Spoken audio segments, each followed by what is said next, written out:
नमस्कार, स्वागत है आप सभी का हमारी बेहद खास पेशकश शेयर बाजार अधिकार, एक ऐसा शो जहां पर हम बात करते हैं शेयर बाजार की और आपको शेयर बाजार आसान भाषा में समझाते हैं। भले ही आप छोटी अवधि के लिए पैसे लगाना चाहते हो या आपने कोई गोल बेस्ड प्लानिंग कर रखी हो, शेयर बाजार सबका अधिकार, जैसे कि नाम ही है इस शो का, कैसे आप पैसे कमा सकते हैं और कैसे लंबी अवधि में पूंजी यहाँ पे जुटा सकते हैं, यही हमारी कोशिश है कि हम आपको समझाएं हमारे एक्सपर्ट्स के जरिए। और अगर आप भी इस शो में हमारे साथ जुड़ना चाहते हैं तो तरीका बहुत आसान है। एक क्यूआर कोड जो आपकी स्क्रीन पे फ्लैश हो रहा है उसे स्कैन कर दीजिए। स्कैन करते ही आप एक व्हाट्सएप नंबर से जुड़ जाएंगे और वहां पर आपको अपने सवाल हमें भेज देने हैं। स्टॉक स्पेसिफिक सवाल पूछना चाहते हैं तो आपको बस स्टॉक का नाम डाल देना है, कब तक उसमें निवेशित रहना चाहते हैं, अगर कोई गोल बेस्ड प्लानिंग है, रिटायरमेंट के लिए कॉर्पस इकट्ठा करना है आपको या आपके बच्चों की पढ़ाई लिखाई के लिए आपको जुटाने हैं पैसे, जो भी गोल बेस्ड है आपने तय कर रखे हैं, उसके लिए आपको कहाँ निवेश करना है, किस तरह के स्टॉक्स लेने चाहिए, इस पर हम समझाइश देंगे। अपने सवाल हमें आप भेज सकते हैं क्यूआर कोड को स्कैन करके। और आज आपके सवालों के जवाब देने के लिए हमारे साथ बने हुए एंजल वन के राजेश भोसले। राजेश, आपका स्वागत है एक बार फिर से और उम्मीद करते हैं कि अब की बार आपका नेटवर्क जो है वो सही हो गया हो और हम सभी सवालों के जवाब जो है बिना किसी रुकावट के ले पाए। लेकिन चलिए फटाफट एक बार मार्केट चेक ले लेते हैं, जहां पे फर्राटा तेजी हमें आती हुई दिखाई दे रही है। खासतौर से अगर हम बैंक निफ्टी को देखें, 1000 अंक मेरे ख्याल से ये यहाँ पर ऊपर है और 55,314 के लेवल्स हैं जहाँ तक बैंक निफ्टी की बात है। और 250 अंक की तेजी के साथ निफ्टी भी हमें दिखाई दे रहा है 24,099 के लेवल पर 1% की तेजी यहाँ पर दर्ज है। 786 अंकों की तेजी सेंसेक्स में दिखाई दे रही है। 79,337 लगभग 1% की तेजी पे यहाँ पे कारोबार हो रहा है। मार्केट ब्रेथ भी शानदार होती हुई 2066 एडवांसेस, 538 डिक्लाइंस और इंडस बैंक में तेजी हम देख रहे हैं 5% के पास पहुंचती हुई, लगभग 5.5% की तेजी यहाँ पर आती हुई दिखाई दे रही है। और Tech Mahindra 4%, Axis Bank 3.5%, Bajaj Finserv लगभग हम देख रहे हैं 3.5%, एसबीआई, आईटी और बैंकिंग मेरे ख्याल से पूरी तरह से इस पूरे पैक को लीड करते हुए दिखाई दे रहे हैं। एक बार हीट मैप आपके स्क्रीन पे जरा हम पेश करते हैं, जहाँ पे देखिए सोमवार के दिन हरियाली छाई हुई है और कुछ यहाँ पर अगर हम एफएमसीजी में आज क्यों क्लियरली दबाव दिखाई दे रहा है और काउंटर्स में भी थोड़ा बहुत दबाव है, लेकिन कुछ अगर आईटीसी एचयूएल में आप देख लें तो लगभग 1 से 1.5% की गिरावट दिखाई दे रही है। उसके अलावा सन फार्मा, डॉक्टर रेड्डीज में भी आज देखते हैं कमजोरी है। नेस्ले में लगभग 8% की गिरावट के साथ कारोबार होता हुआ दिखाई दे रहा है। तो राजेश, बाजार की चाल में तो काफी दम है, लेकिन उसी के साथ साथ दर्शकों का जुड़ना भी शुरू हो चुका है और हमारे पहले दर्शक हमारे साथ जुड़े हुए हैं संजीव पाठक। नमस्कार संजीव जी। मैडम, कहाँ से बोल रहे हैं सर आप? मैम मैं कोलकाता से बोल रहा हूँ। कोलकाता से, जी जी मैडम। जी बताइए सर, किस स्टॉक में खरीदारी कर रखी है? मैडम मेरे पास 2 स्टॉक्स है जिसके बारे में जानना चाहता था। एक है इरेडा, हाँ, जो कि मैं 175 शेयर्स में 1000 शेयर लिया था। Okay sir. तो उसको कितना में एग्जिट करना चाहिए? मैं 1 महीना तक वेट कर सकता हूँ। ठीक है, क्वार्टरली रिजल्ट तो आ गया है तो I can wait for another 1 month. Okay. और दूसरा है मेरे पास Sterling and Wilson SW solar जो है। एसडब्ल्यू सोलर भी है आपके पास, वो कितने में लिया है? वो मैं लिया हूँ 291 में। चलिए ठीक है, पहले हम शुरू करते हैं इरेडा से और एक ही महीने का, हालांकि आप कह रहे हैं कि आपके पास नजरिया है, थोड़ा सा नजरिया बढ़ा सकते हैं क्या राजेश? जी देखिए, ओवरऑल इरडा तो काफ़ी अच्छा लग रहा है और बॉटम आउट फॉर्मेशन भी इरडा में देखने को मिल रहा है। पॉसिबली इरडा से 195-200 के लेवल्स भी एक्सपेक्ट कर सकते हैं, बट इनकी जो टाइम अवधि है वो काफ़ी शॉर्ट टर्म है। तो सलाह ये होगी कि रिसेंट में गैप रह गया था 158 के आसपास, तो उसको as a stop loss maintain रखिए एंड ऊपर में 195-200 ये इमीडिएट टारगेट एक्सपेक्ट कर सकते हैं। टाइम अवधि छोटी है, अगर बढ़ा सकते हैं तो बेटर रहेगा, अच्छे रिटर्न्स इरडा में देखने को मिल सकता है। सिमिलरली एसडब्ल्यू सोलर में भी एक शॉर्ट टर्म बॉटम फॉर्मेशन देखने को मिल रहा है। ओवरऑल ये ब्रॉडर मार्केट के साथ एक ये अपमूव है, तो ये अपमूव एक्सटेंड हो सकता है पॉसिबली टूवर्ड्स 340 टू 350 के पास, बट वहाँ पे काफी स्टिफ रेजिस्टेंस है। एंड अगर वन मंथ का अवधि होगा तो वहाँ पे डेफिनेटली एक बार पोजीशंस को लाइट करना चाहिए। आपको राय मिलती हुई इरिडा और एसडब्ल्यू सोलार पे। बढ़ते हैं आगे। हमारे अगले दर्शक का कल्याण है, हमारे साथ फोन लाइन पर जुड़े हुए हैं। कल्याण जी नमस्कार, कहां से बात कर रहे हैं? हम रानीगंज आसनसोल वेस्ट जी। बंगाल से बात जी जी, हमें बताइए कौन सा स्टॉक आपने लिया हुआ है, डिक्सन टेक किस भाव पे? 2500 2500। क्या बात है, क्या बात है। तो सबसे पहले तो बधाई स्वीकार कर लीजिए, आपने इतने शानदार स्तरों पे डिक्सन टेक का स्टॉक का खरीदा हुआ है। हमें बताइए कि कितना समय और देना चाहते हैं स्टॉक को? लाइफ टाइम दे सकते हैं, लेकिन आप अगर मैंने लो और हाई रेट बता दे तो। ठीक है, ठीक है। तो कल्याण जी जो है उन्होंने डिक्सन टेक का खरीदा हुआ है। खरीद भाव बड़ा इंटरेस्टिंग है। राजेश, आप तक आवाज आ रही है मेरी? राजेश, आप तक आवाज पहुंच रही है?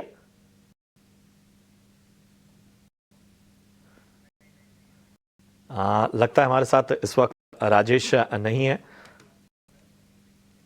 ठीक है, हम कल्याण जी आपको राय देंगे। हमारे गेस्ट के साथ संपर्क टूट गया इस वक्त, जैसे ही वो कनेक्ट होते हैं हम आपके स्टॉक पे आपको राय देते हैं। पहले बधाई आप देते हैं और इन सब के बीच में जरा बाजार का एक चेक ले लेते हैं। बाजार इस वक्त देखिए, सेंसेक्स में करीब 800 अंकों की तेजी हम इस वक्त देख पा रहे हैं।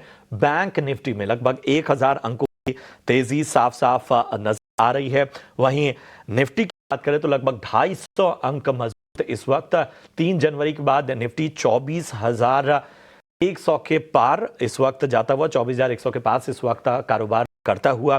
बाजार में संकेत काफी शानदार आप देखिए, इंडसइंड बैंक लगभग 5.5% ऊपर है। इसके अलावा टेक महिंद्रा लगभग 4% की तेजी यहां पर, एक्सिस बैंक 3.5% ऊपर है। बजाज फिनसर्व में भी 3.5% की तेजी हमें देखने को मिल रही है। चलिए राजेश जी, आप तक आवाज पहुंच रही है? यस प्रशांत जी, की आवाज ठीक है, मुझे। ठीक है। 2500 के भाव पे डिक्सन टेक लिया हुआ है और मुनाफे की गणना का अनुमान आप लगा नहीं सकते। अच्छा खासे मुनाफे पे बैठे हुए हैं, फिर भी अभी कह रहे हैं कि अब मुझे कोई जल्दबाजी नहीं है, मुझे बताइए मुझे क्या करना चाहिए। तो डिक्सन टेक 2500 के भाव पे कल्याण जी ने जो खरीदारी की है, आपको कैसा लग रहा है? जी पहले तो कॉन्ग्रेचुलेशंस, काफी अच्छे लेवल्स पे किया है एंड इसे कहते हैं कि लॉन्ग टर्म इन्वेस्टमेंट का फायदा। देखिए अभी भी चार्ट्स अगर आप देखें तो पॉजिटिव है। इसके वीकली और मंथली चार्ट अगर देखें तो काफी अच्छे फॉर्मेशंस में है। वापस डिक्सन टेक जो रिसेंट हाइस थे 19,000 के, तो वो रिटेस्ट होते हुए देख सकते हैं। तो बने रहना चाहिए।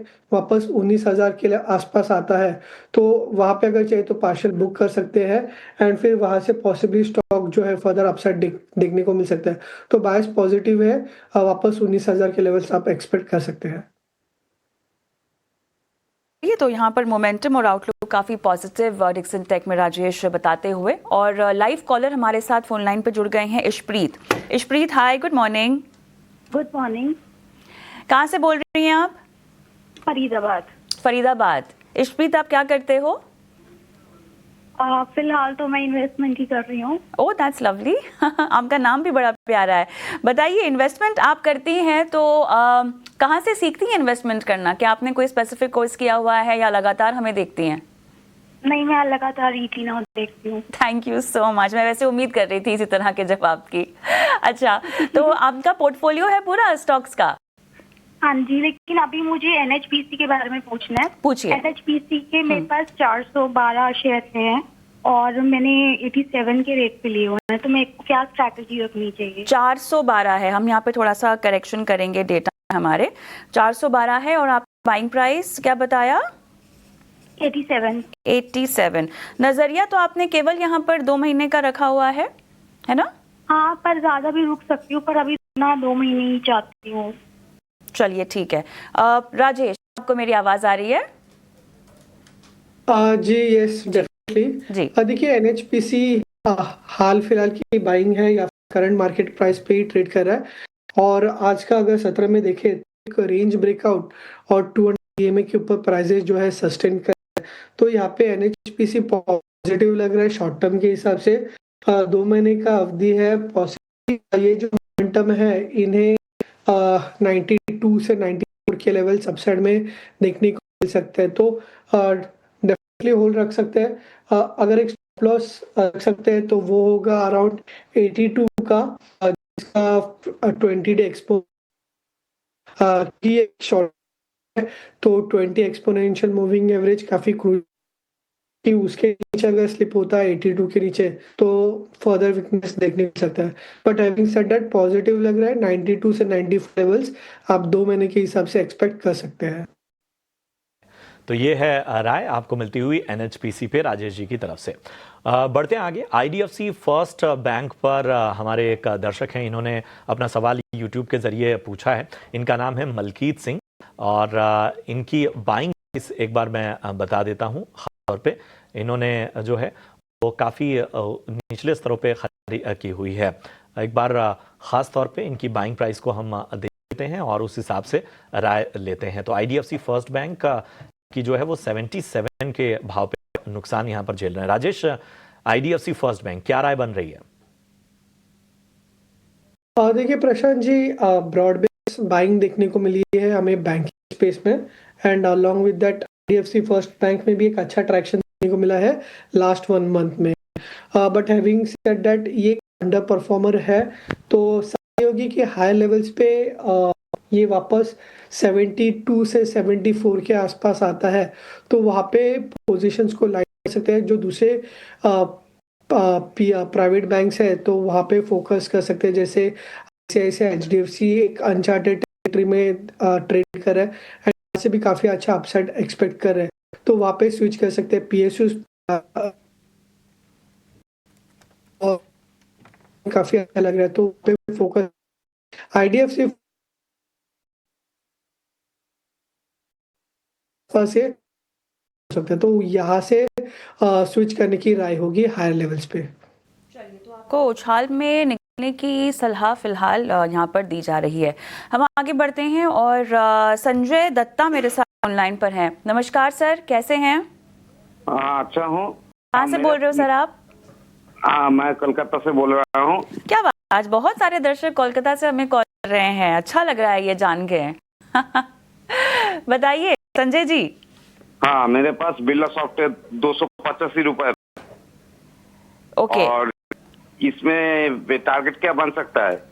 ठीक है। टाटा केमिकल है जो बुक वैल्यू से नीचे गिर चुका है। इसमें बहुत ये ओवरसोल्ड जोन पे चला गया है कि होल्ड करना चाहिए। मेरे पास 803 रुपए है। 803 टाटा केमिकल्स है और आप कह रहे हैं Birla soft 285, is that right? हाँ। ठीक है, तो टाटा केमिकल में तो आपको तुरंत प्रभाव में जानना है कि क्या करना है। हालांकि मुनाफे में आप बैठे हुए हैं, उसके लिए मुबारकबाद, लेकिन अभी मुनाफा बुक करना है आपको तुरंत? नहीं, ये नहीं? तो ओवरसोल्ड जोन पे चला गया है। ना आपको समय देना होगा, फिर कितना कंफर्टेबल होंगे आप समय देना? मैं तो एक इन्वेस्टर हूँ। आप इन्वेस्टर, दोनों में ही फिर इन्वेस्टमेंट आउटलुक आपको बताते हैं। Alright, Rajesh, Tata chemical 803, Birla soft 285 और लॉन्ग टर्म। देखिए टाटा कैम वो हाईलाइट कर रहे थे कि ओवरसोल्ड है, तो यस डेफिनेटली ओवरसोल्ड से बाहर निकल के आ रहा है, पॉजिटिव डाइवर्जेंस भी है एंड यहाँ से एक फर्दर अपमूव एक्सपेक्ट कर सकते हैं 920 से 940 तक, तो डेफिनेटली एक बॉटम आउट स्ट्रक्चर है, बायस पॉजिटिव रखिए। रिसेंटली एक बुलिश गैप रह गया था 11 अप्रैल को, एंड उसका जो गैप का सपोर्ट आ रहा है वो कहीं ना एक 815 के आसपास है, तो इनके कॉस्ट के ऊपर रहेगा 815 का स्टॉप लॉस, तो एक ट्रेलिंग स्टॉप लॉस के ट्रेड करना है। अपसाइड में 900 के टारगेट देखने को मिल सकता है। अब बिरला सॉफ्ट में एक बाउंस बैक देखने को मिल रहा है। आज देखिए आईटी स्पेस में कहीं ना कहीं एक कैचअप मूव है।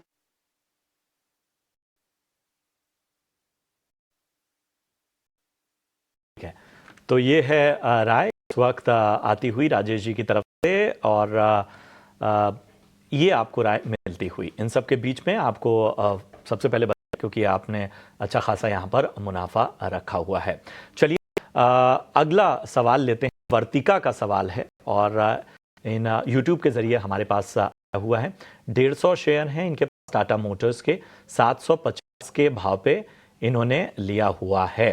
तो 750 के भाव से जो इनकी खरीदारी है वहां पर आप अच्छा खासा नुकसान हो रहा है। तो ठीक है, तो कुछ तकनीकी खामी है और इसकी वजह से हम इस वक्त राजेश जी से नहीं संपर्क कर पा रहे हैं। लेकिन टाटा मोटर्स को अगर हम देखें साफ तौर पे तो काफ़ी ज़्यादा यहाँ पर जो है वो सवाल लगातार आ रहे हैं और उसकी एक वजह यह है कि लगातार जिस तरह से टैरिफ और बाकी कंसर्न सामने आए उसके बाद से ही हम प्रेशर देख रहे थे, लेकिन पिछले 5 ट्रेडिंग सेशन से एक मोमेंटम गेन नजर आया। 750 की अगर हम बाइंग देखें राजेश जी तो ठीक है, आसपास ही है। हालांकि टाटा मोटर्स में जिस तरह का दबाव हमने देखा वो भी काफी प्रेशर नजर आया। तो क्या नजर आता है आपको यहाँ पर संभावना? फिलहाल Tata Motors long term support पे है और 200 वीकली मूविंग एवरेज एंड इसका प्रीवियस रैली पॉइंट था 2023 का, तो कहीं ना कहीं वही ट्रेड कर रहा है। तो यहाँ पे कहीं ना कहीं मार्केट का पॉजिटिव सेंटीमेंट, तो यहाँ पे एक बॉटम आउट एक्सपेक्ट कर रहे हैं। इसमें पॉजिटिव डाइवर्जेंस भी है, तो शॉर्ट टर्म के हिसाब से बायस पॉजिटिव रखिए। बाउंस बैक में 750 के लेवल एक्सपेक्ट कर सकते हैं। तो फिलहाल के 750 के आसपास आता है तो वहाँ पे चार्ट को रीचेक करना होगा। एंड नीचे में अगर आप देखें तो 580 और 600 के बीच में काफी अच्छा डे स्टॉक में दिखाई दे रहा है। ऑलराइट, टाटा मोटर्स पर ये सलाह दी हुई और आगे बढ़ते हैं और अगले दर्शक हमारे साथ फोन लाइन पे जुड़े हुए हैं। नमस्कार संजय जी, कैसे हैं? कहाँ से बोल रहे हैं सर आप? शायद ये सवाल YouTube पर आया हुआ है। और राजेश जी, अगर आपको मेरी आवाज़ आ रही है, इन्होंने खरीदारी कर रखी है। ये हम टाटा मोटर्स की तो बात कर चुके हैं, मोटर्स की बात कर रहे हैं ये मेरे ख्याल से। इनकी मेरे पास डिटेल्स नहीं है। इन्होंने बाइंग प्राइस इन्होंने अपनी दे रखी है 5505 है और अवधि का अंदाजा नहीं है, लेकिन तगड़े घाटे में है। क्या आपने हीरो मोटो के हीरो मोटो? हाँ, जी जी, यस। तो देखिए हीरो मोटो भी एक बेस फॉर्मेशन बन रहा है 3500 के आसपास एंड भी फिलहाल एक इमीडिएट हर्डल के आसपास ट्रेड कर रहा है। 3850 लास्ट 2 वीक से एक रेजिस्टेंस है। 3850 के ऊपर एक काफी अपमूव एक्सपेक्ट कर रहा है। पॉसिबली वहां से स्टॉक 4200 तक अपमूव देखने को मिल सकता है।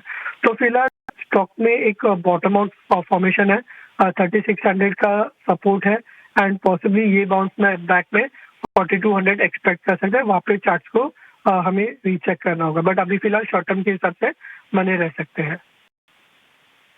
चलिए, तो यहाँ पर शॉर्ट टर्म के लिहाज से रणनीति आप सुझा रहे हैं। और इस बीच अगर हम थोड़ा सा बैंक निफ्टी की ओर जाएं तो यहाँ पर रिकॉर्ड तेजी आप देख सकते हैं। लगभग 1081 के लेवल्स बैंक निफ्टी में आते हुए दिखाई दे रहे हैं और 55,350 के पार अब चलता हुआ लगभग 2% की तेजी के साथ। राजेश, आप मेरे साथ फोन लाइन पर हैं, तो ये रिकॉर्ड तेजी को आप कैसे देखते हैं और आपके मुताबिक अब अहम रेजिस्टेंस लेवल्स? देखिए, बैंक निफ्टी, फाइनेंशियल निफ्टी तो टेरिटरी में चल रहा है और निफ्टी में भी हम देख रहे हैं कि जो प्रीवियस हाई थे फेब और मार्च के अराउंड 23,800 के, तो उसको क्रॉस किया है। तो डेफिनेटली प्राइस पॉजिटिव है एंड एक्सपेक्ट ये जो अपमूव है 24,500 तक कंटिन्यू हो सकते हैं। जो ऑल टाइम हाई से फॉल हुआ था, जो 26,300 से फॉल हुआ था, तो उसका जो 61.8 रिट्रेसमेंट आ रहा है, तो वो 24,500 का है। वो है अर्ली इंडिकेटर्स डेफिनेटली ओवरबॉट है, तो यहाँ पे बाय ऑन डिप की नीति रखनी चाहिए। 23,800 24,000 के आसपास एक सपोर्ट है एंड 24,500 हम अपसाइड में एक्सपेक्ट कर सकते हैं।